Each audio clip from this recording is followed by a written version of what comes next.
Hello,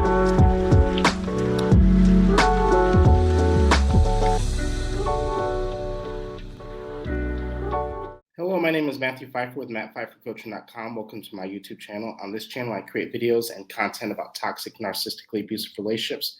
If you have a question that you want me to answer on this channel, make sure you send it to justaskmatt@mattpfeiffercoaching.com. Again, that is justaskmatt@mattpfeiffercoaching.com. Just make sure you keep that email 2 to 3 paragraphs max and be very direct and to the point of what your question actually is. If it's too long, if it's too lengthy, unfortunately, I will not be able to get to it.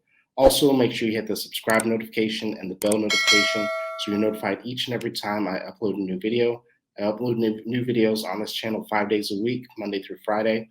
And if you need more help than what this video can provide, this video and this channel is sponsored by BetterHelp.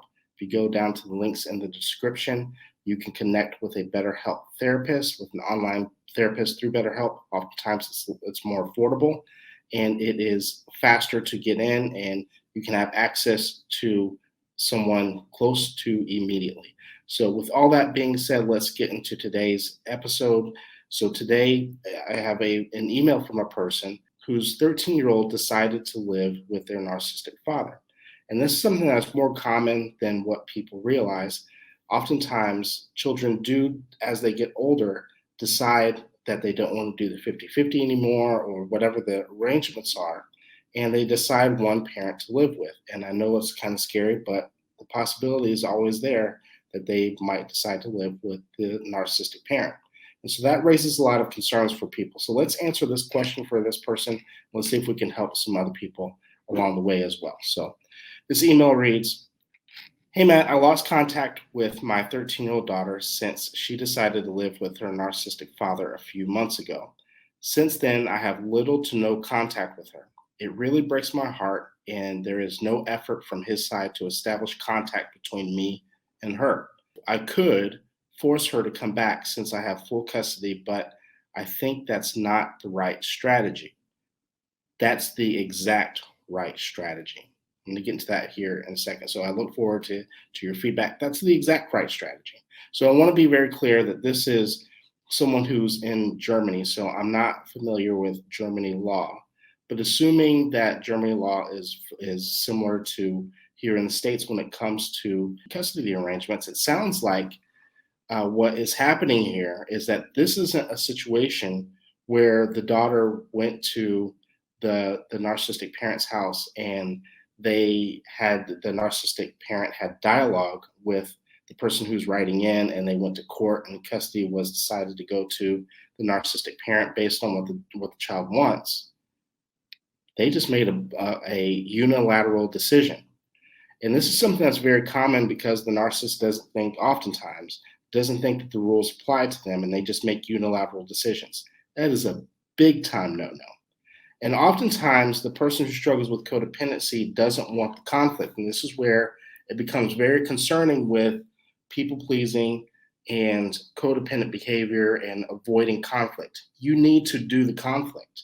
We can't avoid conflict all the time. We damn sure can't avoid conflict in a situation where someone is completely violating our rights and is in complete violation of a court order. We need to violate them.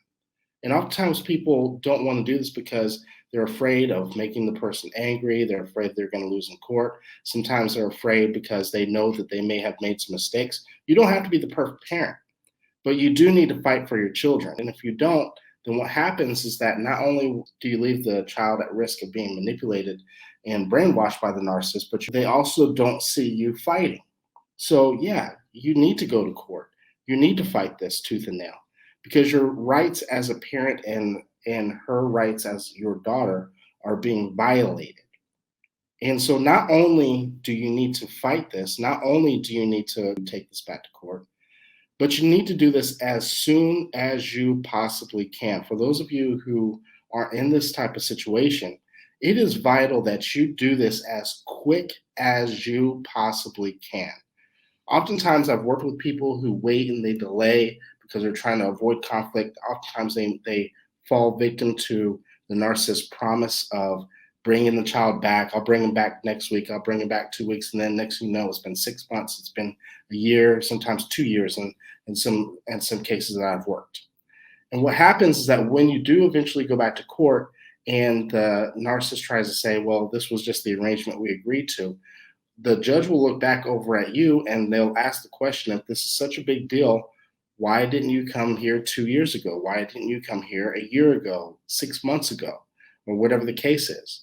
I'm not saying in those situations that you can't turn things around and you're not going to have a defense. However, it is important that you take this back to court immediately when you begin to notice this type of behavior. So thank you very much for writing in. Anyone else who has a question, make sure you send it in to justaskmatt@mattpfeiffercoaching.com. Again, that is justaskmatt@mattpfeiffercoaching.com. Keep the email 2 to 3 paragraphs max. Be very direct and to the point of what your question actually is. If it's too long, if it's too lengthy, unfortunately, I will not be able to get to it. With all that being said, thank you very much, and I will see you in the next video.